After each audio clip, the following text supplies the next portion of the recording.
Comenzamos quienes quieren a través de Diamante FM 98.7 y TV Televisión Nacional. Gustavo Banestañán, quien habla de salud, le agradece que nuevamente se junta a nosotros compartiendo este programa. El día de hoy recibimos al diputado Daniel García Pinto del Partido Colorado. Gracias por estar en atención. Un gusto estar con usted.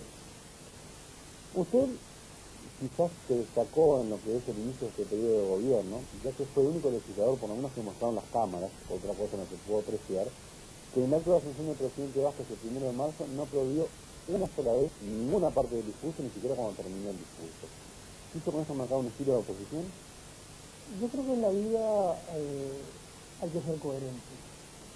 Y participamos de una campaña electoral el año pasado, donde el doctor Vázquez agredió permanentemente a mi colectiva política y a los hombres y mujeres que integramos el Partido Colorado. Y si a eso le sumamos que, porque yo no iba predispuesto a no aplaudir, o sea, no fue una postura política tipo de teatro. Yo iba totalmente abierto en una fiesta cívica que es de todos y no solamente del partido o del conjunto de partidos que ganaron la elección. El cambio de mando es una fiesta cívica porque es la renovación en democracia, pero las primeras palabras que dijo el presidente de la República me marcaron, me pautaron a mí que yo no lo tenía que aplaudir ni una sola vez. En primer lugar, porque el discurso de adentro del Palacio iba a ser continuado por un discurso totalmente distinto en las afueras del Palacio en las primeras horas de la noche. Y en segundo lugar, porque dijo algo que me cayó muy mal. Dijo, esta es la primera y la última vez que vengo al Palacio Legislativo, a esta asamblea, y yo dije, este hombre no es sincero con lo que está diciendo.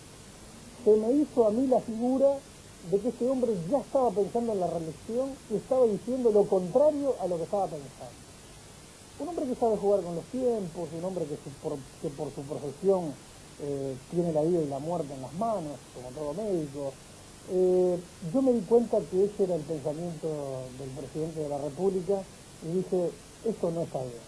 Y después dijo otras cosas que evidentemente corroboraron que yo no tenía que aplaudirle. Y usted vio que pocos meses después ya empezó una suerte de campaña de algunos dirigentes allegados a la izquierda, de algunos medios de difusión, que ya están por aquí dejando caer la posibilidad de la reelección. Una cosa totalmente trasnochada, porque están lejos. Vázquez dijo expresamente que no quiere ser reelecto, la revista Gente. Sí, pero después yo conozco ese tipo de personajes. Conozco ese tipo de conductas y de personalidades que después dicen, después de haber jurado, como juró tantas veces, ¿verdad? Y si el pueblo me lo pide, correcto, porque digo, la vanidad a veces juega un papel importante. ¿Le molesta la reelección o le molesta que sea alguien de izquierda y que ese alguien de izquierda encima quiera ser reelecto? No me molesta el tema de la reelección porque si bien la reelección no está contemplada en la Constitución de la República, usted no se olvide que yo nací a la vida política siendo un jovencito estudiante como reeleccionista, porque yo era paquetista y nosotros luchamos a brazo partido por la reelección de don Jorge Pacheco Areco, que mañana viernes se cumplen 7 años de la muerte de ese gran presidente de la República que fue Jorge Pacheco Areco, el hombre que derrotó a la subversión y a su vez luchó y derrotó, mientras él estuvo, a otra subversión que era el lápiz afilado que le cambiaba el precio a los productos integrantes de la canasta familiar, afectando enormemente todos esos especuladores y accionistas al pueblo trabajador. ¿Le molesta que alguien de izquierda sea presidente de la República? No es eso lo que me molesta, porque si soy demócrata tengo que ser demócrata de verdad, y yo soy sincero y soy coherente.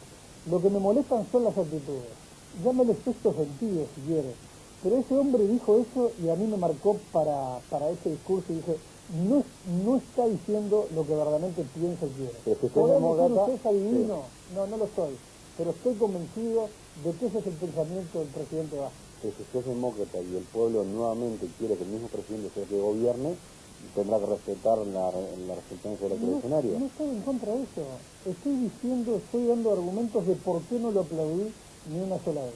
Es nada más que usted es de derecha, de ultraderecha, nuevamente se les indica como el sector más radical dentro del Partido Colorado hacia la derecha. Yo creo que en el Uruguay no hay ultraderecha, por suerte.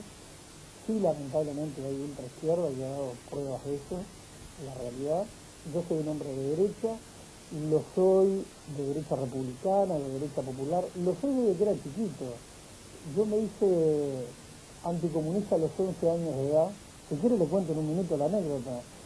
Era un niño de entre 11 y 12 años de edad y vivía allí en el barrio Simón Bolívar, donde está el edificio Libertad, y en la calle Juan José Quesada y Benito Juárez había un cine, venía un cine de esos móviles, y los civiles estábamos jugando a la pelota, y el cine ese lo traía el Partido Comunista y traía una película documental de la Revolución Cubana. Y recuerdo que mostraron y explicaron un muro todo picado por las balas. Explicaron después que por allí pasaban los contrarrevolucionarios. Y yo dije, ¿esto es el comunismo? Y a partir de ese momento yo comencé mi formación anticomunista porque dije, el comunismo es lo más contrario que hay a la libertad. Así que soy comunista de chiquito. Anticomunista.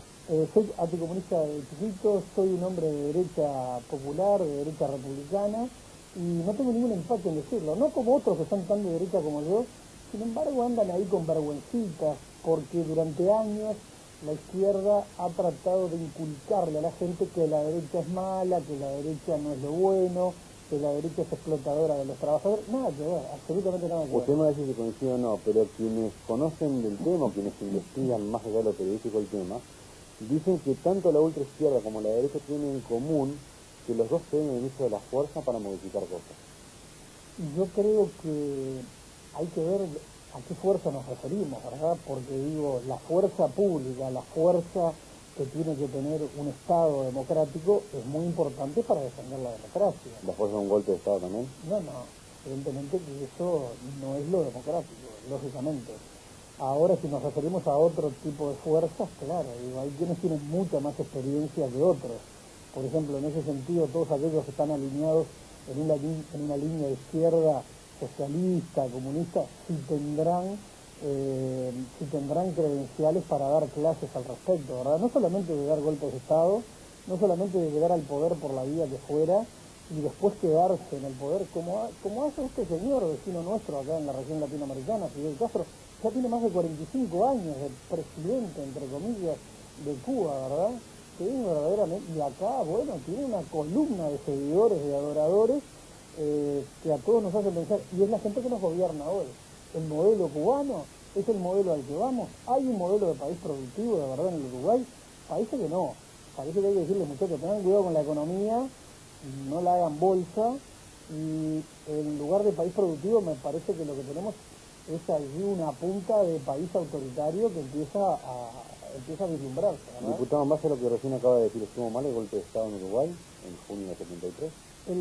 Yo no soy partidario de los quiebres ¿Se institucionales. equivocaron los militares en junio de 73? Yo soy pacifista. Y yo siempre pensé y luché mucho por la reelección de don Jorge Pacheco Areco. Si Pacheco hubiera sido reelecto, y fue por poquito que no fue reelecto, la Constitución no se modificó por muy poquito, no hubiera habido quiebra institucional en el país. Lógicamente yo era edil suplente. Fíjese usted, en 12 años yo no pude continuar mi carrera, yo no fui integrante de la Junta de Vecinos. Se imagina que yo soy contrario a todo tipo de quiebre institucional. Ahora, lo que viene después son un montón de hechos que han sido utilizados por la izquierda para al día de hoy, por ejemplo, con la ley de caducidad, seguir poniendo arriba de la mesa, no de la balanza, de la justicia, sino de la mesa, temas vinculados a cosas que pasaron, que la ley de caducidad anuló, y sin embargo las siguen utilizando ya contra las propias instituciones, contra la propia institución Fuerzas Armadas. Claro, la verdad... pero concretamente, ¿se equivocaron las Fuerzas Armadas en esa fecha? 27 de junio de 73. Es un tema harto complejo, ¿no? El sistema político... ¿Usted no puede decir que sí o que no por algún compromiso? No, porque la vida no es blanco y negro, hay matices. Y el sistema político tenía un desprestigio muy importante, y la justicia tenía un desprestigio no poco severo, con algunos jueces que la policía hacía un trabajo de perseguir a los delincuentes, me refiero a los subversivos, y algunos jueces se les escapaban hasta por la ventana del propio despacho.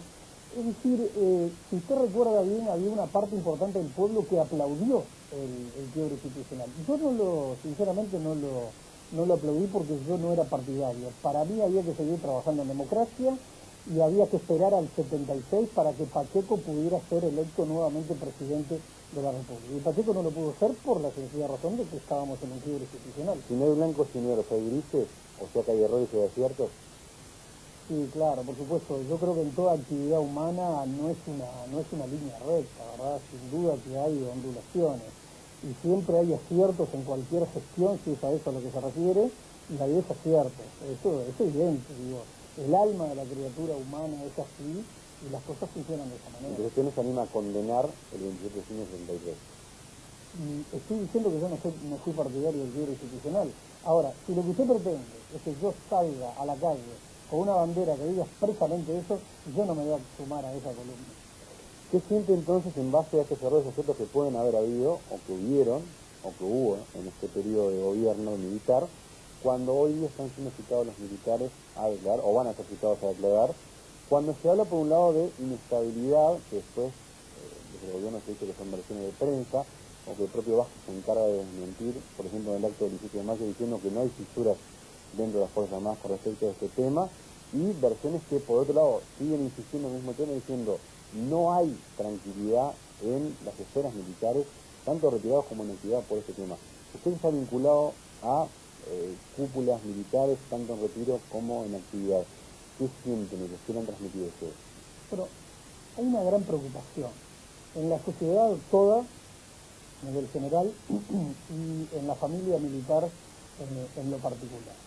Fíjese usted que después de 20 años donde las Fuerzas Armadas han tenido una actitud absolutamente clara de acatamiento y de respeto a la Constitución y a las leyes, con una absoluta honestidad y lealtad hacia la investidura presidencial de cualquiera de los presidentes, incluido el actual, requiere por lo menos que se sea leal con la institución Fuerzas Armadas. ¿Y cómo podemos decir que se ha sido leal cuando a lo largo de 4 gobiernos anteriores el Poder Ejecutivo ha interpretado la ley de caducidad como únicamente puede ser interpretada, por lo que dice su texto, por lo que dice su espíritu y su contexto? Es decir, abarca todo aquello que el texto dice que abarca.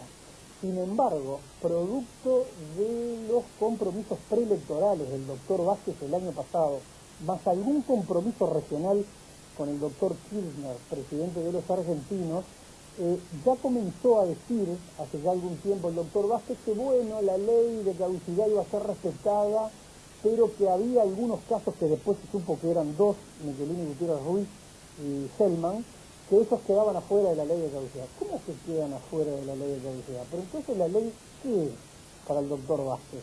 ¿Por qué esos 2 casos están afuera de la ley, no están comprendidos? ¿Por qué no otros 2 cualquiera? ¿Por qué no otros 4 cualquiera? Eso es para el doctor Vázquez. De todos esos casos que estarían amparados en la ley de caducidad, hay casos de primera categoría, estos 2, y casos de segunda categoría, todos los otros. No, yo le voy a explicar a usted cuál es mi pensamiento al respecto.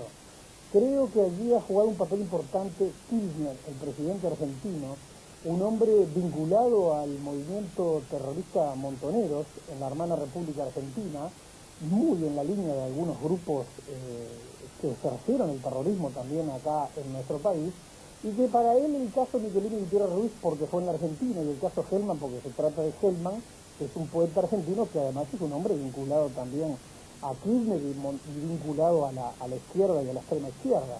Y de allí entonces ese compromiso de sangre, podríamos llamar, entre Vázquez y Kirchner, para que hoy los uruguayos estemos metidos en este problema de la interpretación de la ley de caducidad, en un tema tan clave como es el de los derechos humanos, porque mire que hubo una amnistía en 1985 que perdonó a los tupamaros que habían cometido crímenes horribles, a los tupamaros y a otros que estaban presos, y un año después, frente, bueno, a la actitud que tuvieron esos mismos grupos políticos que eran liderados en contra de las Fuerzas Armadas, empezaron a pedir la condena de los integrantes de las Fuerzas Armadas y hubo que salir con la ley de caducidad, que la verdad, tantos años después, hoy nos damos cuenta de que la ley tiene fisuras muy importantes que han permitido, además, por ejemplo, que se juzgue a civiles, como es el caso de Blanco, o que el presidente Vázquez pueda hacer, como en este caso, una interpretación caprichosa de esta situación de derechos humanos. Un presidente Vázquez que además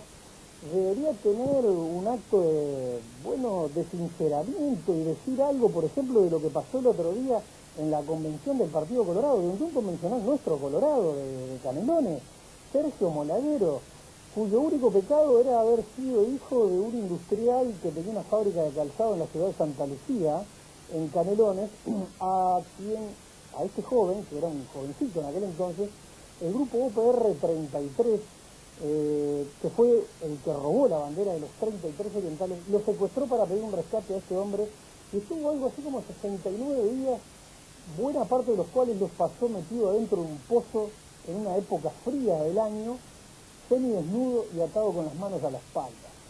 Una verdadera tortura. ¿Sabe lo que dijo Moladero el otro día? Que uno de los cabecillas de ese secuestro y de esos actos de terrorismo y de tortura hacia su persona es el hoy prosecretario de la Presidencia de la República, hermano del doctor Vázquez. Habría que preguntarle al doctor Vázquez qué opinión tiene de lo que hizo su hermanito, violando los derechos humanos de este otro compatriota, el señor Sergio Moladero. ¿Se da cuenta usted cómo es el alma de la criatura humana? Usted habla de una ley de amnistía, pero quienes son amnistiados por ahí dicen nosotros por lo menos un tiempo estuvimos en la cárcel. Incluso la persona que usted se refiere, el prosecretario de la Presidencia, también estuvo en cárcel por un tiempo. Se está diciendo que los militares no estuvieron ni un solo día en la cárcel.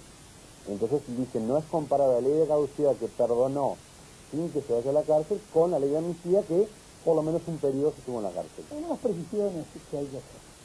Yo creo que acá es importante decir que los Tupamaros no cumplieron todo el tiempo de la condena que la justicia les había impuesto. No lo cumplieron.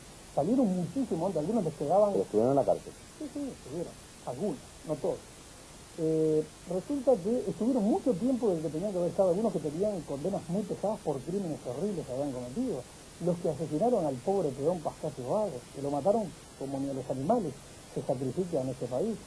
Los que mataron a Costa y Lara, los que le hicieron esto a Sergio Moladero, los que mataron a los 4 soldados, salieron mucho antes de haber cumplido su condena. Punto 1. Punto 2. Hubo muchos crímenes que cometieron los Tupamaros, unos cuantos, que todavía no fueron aclarados, y muchos de ellos, inclusive los autores de los crímenes, no fueron castigados por tales delitos.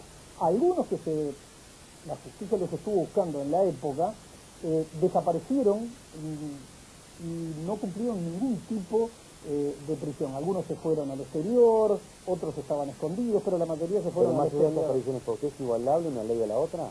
¿Es lo mismo la ley de caducidad que una ley de amnistía? No, no son igualables porque mientras que una salió para perdonar a los terroristas que habían levantado con la mano contra la democracia, porque habían pensado que eran los iluminados y que podían evitar el camino de las urnas tomando el camino de las armas, ellos actuaron contra gobiernos democráticos y fueron perdonados. Mientras que los otros, los de la ley de caducidad, tanto los militares como los policías, porque primero fue la policía heroica la que tuvo que hacer durante años frente y ponerle el pecho a las balas, hasta que llegó un momento en que, traicionada por una parte del sistema político, traicionada por una parte de los jueces, la policía fue desbordada y el gobierno legítimamente constituido, democrático, llama a las Fuerzas Armadas, que es el último reducto que quedaba. Usted recién dijo que no está de acuerdo con quiebres institucionales. ¿Con qué? Con los quiebres institucionales no está Pero de acuerdo. yo estoy hablando ahora del gobierno democrático, anterior al 27 de junio de 1973. Acá estamos hablando de lo que pasó después. No, pero yo ahora estoy diciendo que no es equiparable una ley con la otra, porque no se puede medir con la misma vara desde el punto de vista ético a aquellos que levantaron la mano contra las instituciones para arrebatarnos la libertad durante un gobierno democrático cuando no había dictadura, y medirlos con la misma vara de aquellos que fueron llamados porque formaban parte de las instituciones, llamados por los gobiernos democráticos para defender la libertad y las instituciones democráticas. No se puede comparar, y sin embargo ya ve, los militares y la policía derrotaron a la subversión con la ayuda de la mayoría del pueblo oriental, y hoy parece como que están en el banquillo de los acusados. Es una situación muy injusta. ¿Se respetó la Constitución desde el 27 de junio del 33 al año 85? ¿Cómo se va a respetar si tuvimos un quiebre institucional? Es evidente, ¿no? Es evidente que no hubo un respeto a la norma constitucional en lo que a los aspectos formales de la democracia se refiere. ¿No están atentado uno como el otro la Constitución? Son situaciones distintas, que no son equiparables tampoco en ese sentido. Pero ¿sabe una cosa? Eso no es lo más importante. Lo más importante es que se viole hoy en democracia, se desconozca, se interprete caprichosamente una ley que lo que pretendió fue dar vuelta la página de la historia, que es lo que el actual presidente de la República, y mire que estos dos casos, les reitero, él no los tomó por sorteo, no tiró una moneda al aire y dijo, estos dos van con esta cara, los demás van con otra, van con cruz. No fue por selección simple, fue por una selección calificada, que sin duda la hizo en buena medida, de acuerdo con lo que Kirchner, por lo visto, habría conversado con él en su momento, ¿verdad? Le invito a una pausa. Con mucho gusto. Continuamos la hora misma aquí en Quienes Tengo, al diputado Daniel García Pintos del Partido Colorado, recordándole como siempre que en www.quienescien.com.uy tendrá el audio y la transmisión de su entrevista. 98.7 TV Televisión Nacional con el diputado Daniel García Pintos del Partido Colorado. Diputado, venimos hablando de las situaciones que ya han habido y que aparentemente van a seguir habiendo en relación a lo que fue el periodo militar aquí en nuestro país. Cuando se sancionó la ley de caducidad, es más que conocida la frase del teniente general Medina, diciendo acá están los ciudadanos, los guardo en el cajón, y a partir de eso fue que... En la caja fuerte. En la caja fuerte, perdón, y a partir de eso fue que aparentemente se aceleró todo el tema de sanción de la ley de caducidad. ¿Le han hablado nuevamente de encajonar o de poner en la caja fuerte ceulones? ¿Le han hablado de encuartelarse cuando la policía la venga a buscar? ¿Le han hablado de suicidarse si las policías la vienen a buscar? ¿Le han hablado de que van a reprimir con armas si las policías la vienen a buscar? No, de nada. Sinceramente, creo que si nos guiamos por la prensa, vemos que el comandante del ejército ha tomado la actitud que ha tomado, que ha tenido conversaciones con los generales en actividad, que ha tenido conversaciones también con los militares que van a ser citados. Yo no he escuchado nada de esa violencia de la que se habla. Ese es un tema que yo evidentemente no estoy en condiciones de decirlo, porque yo puedo decirlo. ¿No está en condiciones o no puede decirlo? No estoy en condiciones de decirlo, porque yo sé lo que puedo hacer yo, pero no lo que va a hacer usted con alguna cosa que afecte íntimamente su vida. Bueno, pero a mí nadie me ha contado nada. ¿Para usted debe venir o no? El tema es el siguiente. Yo creo que lo que no debería pasar acá en este país hoy día es que estuvieran citados. Eso ya no lo puede arreglar. No debería pasar eso porque la ley no debió haber sido interpretada de esta manera. Ahora yo a ningún compatriota le voy a marcar el rumbo, ¿de acuerdo? Es decir, somos todos grandes. Mire, yo soy civil, no soy militar. Mire, yo soy mayor de edad, soy legislador nacional. Si a nosotros nos citan del juzgado, podemos... no se puede imponer sus fueros y no va. Podemos decir que tenemos fueros, correcto. Entonces, no hay una posibilidad de comparar en mi caso con estos otros. ¿Estuvo de acuerdo con lo que votó el Partido Colorado el domingo? Claro. ¿De que deben ir los militares? El sábado, hubo dos mociones. El sábado pasado tuvimos la Convención Nacional. En el Comité Ejecutivo Nacional, a propuesta del convencional Ope Pasquet, se trató este tema. Y por mayoría se aprobó. Y yo diría que por unanimidad en el Comité Ejecutivo Nacional se aprobó una moción muy larga, muy compleja, que entre otras cosas contenía eso que se hizo. Que eso después, esa moción, a pedido del convencional Ronald Pike, fue separada y se votó no solamente numeral por numeral, sino que uno de estos inclusive fue votado por inciso.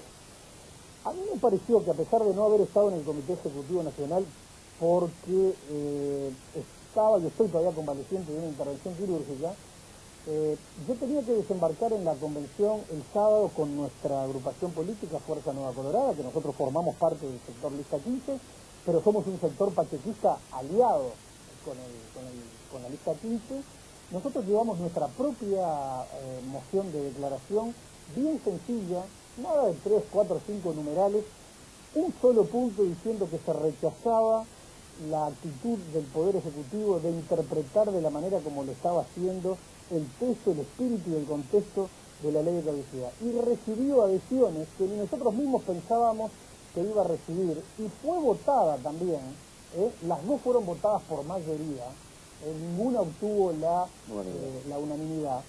La nuestra fue votada por mayoría, fue la más conversada, fue la que más se debatió y sobre la que más se habló y a la que la prensa le dio más importancia. Claro, yo le hablo de la otra moción, de la que dijo los militares tienen que ir. Nosotros votamos varios de los numerales y hubo uno de ellos que se votó por incisos y hubo un inciso que nosotros nos abstuvimos precisamente por la sencilla razón de que nosotros no estamos en condiciones de darle consejos a nadie. O sea, no está de acuerdo en que el Partido Colorado haya sugerido que los militares vayan a declarar. Esa parte no la votamos. Votamos sí el resto de esa moción y la nuestra, que era mucho más razonable, digo con el mayor respeto por la otra y por quienes la redactaron, pero la nuestra nos pareció mucho más razonable y el Partido Colorado, que ha sido quien veló desde 1985 porque el país tuviera hoy, lo hicimos entre todos, pero el Partido Colorado, porque fue el que le tocó la responsabilidad de gobierno en aquellos años, hizo lo que hizo para que hoy tengamos la democracia que tenemos. Su partido ya decidió intrometerse en este tema públicamente, aprobando dos declaraciones. Una propuesta por usted y la otra que recién estamos comentando. Con lo cual ya no queda tan usted ajeno a este tema. Ya su partido opinó, usted no acompañó. No acompañó una parte. Perfecto. Viendo este antecedente, ¿usted por qué no se anima a decir si un militar tiene que ir o no a una situación de la justicia? Porque yo no le doy consejos a nadie. No me gusta que me den consejos a mí. Su partido ha decidido sí dar consejos. Pero mi partido es mi partido del que yo formo parte. Pero somos un grupo de compatriotas que integramos Fuerza Nueva Colorada, que tenemos esta actitud. Y usted puede venir con una Trascavator, que es una máquina grande que remueve toneladas de piedra, y a mí no me va a remover de esta posición. Sabe que hace pocas semanas estuvo aquí en nuestro programa el viceministro del Interior, Juan Faropa, sí. Y dijo particularmente un tema, que si eran citados militares y estos se negaban a ir al juzgado, o se negaban o se acuartelaban, iba a dar instrucciones expresas a la policía para que entre los cuarteles a sacarlos. Y lo escuché, digo, eso de entrar a los cuarteles a sacarlos, yo creo que él no debió haber dicho eso, porque eso es como un deseo de que algo tiene que pasar en el país que no es lo correcto que pasa a nuestro entender, pero además un Ministerio del Interior... ¿Un deseo de qué? No sé, no me gustaría calificarlo. Ya lo pensó, no lo quiso decir. Lo pensé, y a veces los hombres nos tenemos que quedar con algunos pensamientos, pero le voy a decir algo que le va a redondear. El Ministerio del Interior... ¿Usted pensó en que presionar otra vez? No, de ninguna manera no hay. No hay ningún ambiente para eso. Digo lo siguiente, que es nada más que una reflexión para que nos demos cuenta de dónde estamos parados los orientales. En este gobierno que yo digo que más que de país productivo, programáticamente hablando, es más de país hacia el autoritarismo, con las cosas que están pasando, muchas veces caos y anarquía producidos desde el propio gobierno, ¿verdad? Pero fíjese usted, el Ministerio del Interior, el ministro, ahora en estas horas estamos elaborando y votando esta ley de seguridad pública, descongestionamiento de cárceles, una suelta de presos como si se tratara de una suelta de palomas que nos va a traer terribles problemas y va a ver que dentro de 8 o 10 meses vamos a tener el mismo nivel de superpoblación carcelaria que tenemos al día de hoy y la gente se va a estar preguntando ¿y para qué soltaron a los presos que hoy vuelven a estar todos hacinados como un año atrás? Mire, es la manera de pensar de un gobierno. El doctor José Díaz, por quien yo tengo mucho respeto, fue compañero mío en la Cámara, sí, aproximadamente. Usted sabe que es un hombre que yo le tengo respeto, es un hombre honesto, trabajador, es un hombre que tiene palabra, es un hombre que sabe de las cosas que él toma para trabajar, y es por sobre todas las cosas un hombre coherente, y yo respeto la coherencia en los hombres. Pero sabe una cosa, tan coherente es, que yo le dije en la comisión, que él pensaba igual que en la década de 1960. Lo que a muchos les puede parecer que es como un agravio, él me dijo, el 60 no, pienso igual que en la década del 50. Es el hombre que en la década del 60, cuando él era secretario general del Partido Socialista, había un gobierno democrático acá en Uruguay. En Cuba, en la OLA, ¿usted recuerda lo que era la OLA? Organización Latinoamericana de Solidaridad. Era la revolución cubana exportada. En Cuba, creo que en La Habana fue, dijo José Díaz, nuestro actual ministro del Interior, que en el Uruguay la vía era la vía por la lucha armada, a través de la lucha armada. Ese es nuestro ministro del Interior hoy. Por supuesto, no es el mismo hombre de aquella época, tiene más años, cambió el mundo, ya no es bipolar, ahora tiene un montón de polos, en algún sentido, en otro, la superpotencia militar es Estados Unidos, pero mire los flancos que tiene y las vulnerabilidades que tiene. Entonces, nada de todo lo que hemos conversado lo vamos a entender debidamente si no nos damos cuenta que quienes han llegado al gobierno son hombres y mujeres que piensan de esta manera como piensa el ministro del Interior. ¿Usted lo acusa de antidemócrata, el ministro? No, yo no estoy diciendo que el ministro sea hoy un hombre antidemocrático. Lo que usted está diciendo que las soluciones son las armas. Ah, bueno, pero momentito. Yo estoy hablando del día de hoy porque yo creo que algo debe haber variado, porque digo, él después no tomó el camino de las armas, él personalmente, fue un abogado defensor de temas laborales, pero en ese momento su actitud no fue muy democrática. Pero usted dice que él no cambió, y él le dijo que no cambió. Él dijo que no, bueno, entonces eso pregúnteselo a él. Usted está hablando del ministro. Sí, pero usted pregúntele a él sobre la base de lo que yo acabo de decir. Si nosotros no nos damos cuenta que este cambio que está soportando el país tiene que ver con hombres y mujeres que piensan como piensa el ministro del Interior, el subsecretario, pero también como piensa el doctor Vázquez, ¿de acuerdo? Que tiene al lado a su hermanito, que fue torturador del señor Jorge Molaguero, secuestrador y terrorista. Entonces no nos vamos a dar cuenta de que este cambio es profundo y que si no tenemos cuenta y estamos avisados de la situación, nos podemos dar la cabeza contra la pared, porque vamos camino a un país autoritario si nosotros no hacemos por defender la democracia y por demostrar que las cosas en este país no se pueden hacer a los empujones como las quieren hacer. Un país autoritario no es demócrata. Y un país autoritario no es lo ideal, porque puede haber cámaras legislativas, puede haber cierta libertad de prensa, y sin embargo ser autoritario. No es, lejos de todo, no es lo ideal. ¿Usted con qué lo compara ese tema? Bueno, es odioso a veces hacer comparaciones, pero a ver, si ponemos un poquito de fósforo en la cuestión, yo digo, acá hay grupos políticos en el Frente Amplio que son adoradores de Fidel Castro y ahora de su relevo, por razones generacionales, que parece que es Chávez, ¿verdad? Este hombre tan particular, ¿verdad?, que puede llegar a meter a América Latina en un serio problema, en un país como Venezuela que tiene más pobres que antes que llegar a él. ¿Está diciendo que se va a evitar en Uruguay un gobierno al estilo Chávez o al estilo Fidel Castro? Al estilo Fidel Castro sí, porque los uruguayos no somos los cubanos, en primer lugar. Segundo, no están dadas las condiciones para que en Uruguay pase hoy lo que pasó en Cuba hace 45 años.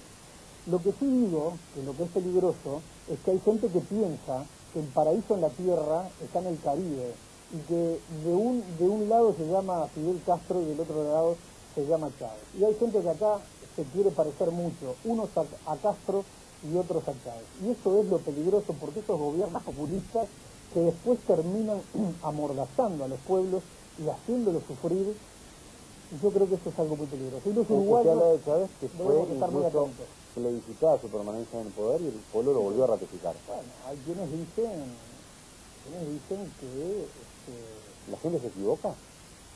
yo no estoy diciendo esto, porque voz populi, voz rei, creo que es latín, y dice, la voz del pueblo es como la voz de Dios. Yo lo que estoy diciendo es otra cosa. Yo lo que estoy diciendo es que hay mucha gente que dice que en Venezuela los resultados no fueron los que se dieron oficialmente. Y cuidado, que no hay pocos sistemas como el sistema electoral uruguayo que da las garantías que da, porque entre otras cosas los partidos políticos funcionan con una tradición como no funcionan en otros países. ¿Qué va a hacer usted para impedir ese autoritarismo que hay en Uruguay? Y lo que estoy haciendo hoy acá con usted, transmitiendo a nuestros compatriotas que nos escuchan por Diamante y que nos ven por TVO, mi manera de pensar, mis sentimientos y mi alerta. ¿Cuándo se impide eso? Estamos muy... yo creo que la democracia se defiende hablando, ¿verdad? Se defiende hablando. Y también pintando algunos muros por allí, como hacen nuestras brigadas juveniles, ¿verdad? Hablando de cosas que se hablan, pero hablando de actitudes que a veces hagan los hechos. Y en el Parlamento, yo soy parlamentario. ¿Se le ha acusado a usted, por ejemplo, le ha sugerido en TV Libre, Marcelo Abdala, del PIT-CNT, de estar detrás o organizando, promoviendo, convalidando los piquetes que han empezado a experimentarse en diferentes partes de Montevideo? ¿Tiene algo que ver usted con esto? Yo, Marcelo Abdala, debería darle cuenta a la población. ¿Lo escuchó a él decirlo? ¿Qué es lo que va a hacer el PIT-CNT con la plata producto de la recaudación que favorece esta ley llamada de libertad sindical, verdad? van a manejar mucha guita, se va a transformar en una suerte de banco y de capitalista. Deberían dar explicaciones, pero ya que dijo eso, yo le diría que pusiera arriba de la mesa de este programa serio y profesional las pruebas, porque yo soy contrario a los piquetes, porque los piquetes impiden el uso de la libertad y de los derechos de mucha más gente que la poca que integra esos piquetes. Yo le he recomendado a toda la gente con la que he podido hablar a través de los medios que no hagan esas cosas, que el derecho de ellos a manifestar su desconformidad porque Marina Arismendi no termina de darles la plata que les ha prometido, y el PANES y aquello, y parece que a una familia pobre se lo dan y a la de al lado porque tiene baldosas en lugar de techo, en lugar de piso de tierra, o por 10 pesos de diferencia no se la dan, pero que lo manifiesten de otra manera, no interrumpiendo el tránsito, no haciendo quema de cubiertas, porque la gente llega tarde a trabajar, la gente se demora en llegar a su casa después de trabajar todo el día para poder descansar y dedicarle un poco de tiempo a sus hijos que no deben hacer ese tipo de cosas. Pero la gente está muy enardecida. Yo no tengo absolutamente nada que ver con todo eso. Recuerdo que en el año 2002... ¿Te parece válida como forma de manifestar la del piquete? No, la del piquete, así como se manifiesta, aunque es bien distinta, por lo menos por ahora, a la de los piquetes argentinos, no es una forma válida. En el año 2002... ¿Cuál es la forma válida de manifestar? La forma válida de manifestar es realizar una manifestación callejera, ir a una plaza, pararse arriba de un casillero de madera y decir lo que tengan para decir. Si la prensa en este país concurre a tomar las declaraciones de la gente que hace movilizaciones en ese sentido. Yo creo que esa es la forma correcta que además tienen prensa abierta. Por suerte acá la prensa no es manejable. Los campamentos cerca de lugares públicos como Palacio Legislativo. Eso no es bueno tampoco. Eso no es bueno porque no conduce a nada. Parece que tenemos una tendencia a copiar lo malo de Buenos Aires, ¿verdad? Las grescas en el fútbol, los muertos en el fútbol, los ¿Usted heridos. jamás utilizaría ese tipo de procedimientos para manifestar? No, jamás. Ese tipo de procedimientos jamás. Y le digo algo más. En el año 2002, cuando aquella terrible crisis, en la que por suerte salimos 2 años dentro del gobierno anterior, de nuestro gobierno, del Partido Colorado, cuando el tema del ensopado criollo que se le dio a la gente pobre que necesitaba llevar algo caliente al estómago, durante esos 4 meses crudos, aquel invierno del 2002, el ensopado criollo, no hubo un solo problema, no hubo una olla que se diera vuelta en una cuneta. Todo salió a la perfección y no se le regaló nada a nadie, nada más que se atendió a la gente que tenía ese problema. ¿Se acuerdan los saqueos? Bueno, también hubo quien dijo que nosotros, por un lado, habíamos organizado el ensopado criollo, 4 millones de platos se dieron en ese invierno, y por otro lado, estábamos atrás de los saqueos. Para que se votara la ley. No, eso no lo escuché. Nada más que porque me querían atacar a mí, a la brigada Palipalo. Decían que eso provocó que rápidamente se votara la ley también. No, yo eso sinceramente no lo escuché. Creo que lo que querían era atacarme a mí. Dijeron una infamia en el 2002, dicen una infamia ahora en el ¿Va a hacer algo contra esa infamia usted? Posiblemente, bueno, lo estamos haciendo. Digo, tiene acciones legales también, usted se siente difamado o infamado. Mire, en el año 2001, un hombre que es senador de la República, el senador Corseñac, se le ocurrió decir, vaya a saber quién le llenó la cabeza de papelitos, de que yo tenía en mi poder armas y municiones de la Armada que habían supuestamente desaparecido. Al final no había desaparecido nada, parece. Y él me puso prácticamente como que yo era una suerte de terrorista. Yo le hice una denuncia penal. Él logró además que firmaran un grupo de senadores del Frente Amplio en la legislatura anterior, que después muchos de ellos, porque yo me enteré porque alguno me lo mandó decir, que estaban totalmente arrepentidos de haber dado esa firma, pero yo tuve que hacer una denuncia contra todos los que habían firmado. ¿Sabe una cosa? Ninguno fue a declarar. Así que hay cosas que ¿En ese caso va a hacer algo? Por ahora no.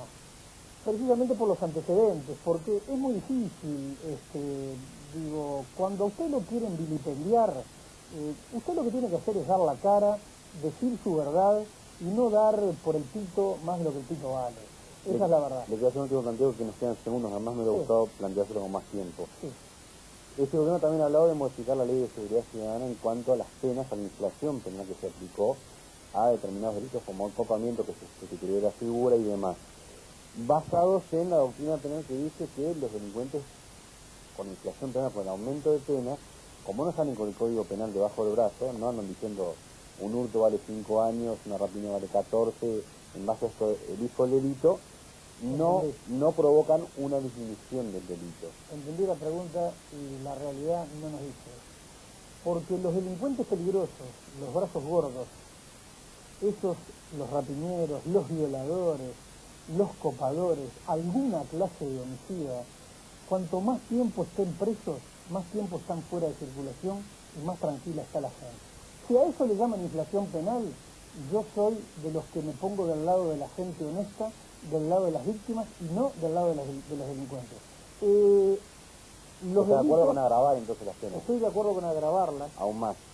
Bueno, yo creo que así como estaba venía bien, ¿verdad? El problema es que ahora le van a quitar pena a estos delitos. Por ejemplo, que los habíamos hecho su castigo más severo cuando la Ley de Seguridad Pública en el 95. Porque ya nos dimos cuenta que el perfil de los delitos venían cambiando severamente. Ahora bien, ¿sí tiene que haber pena de muerte en Uruguay?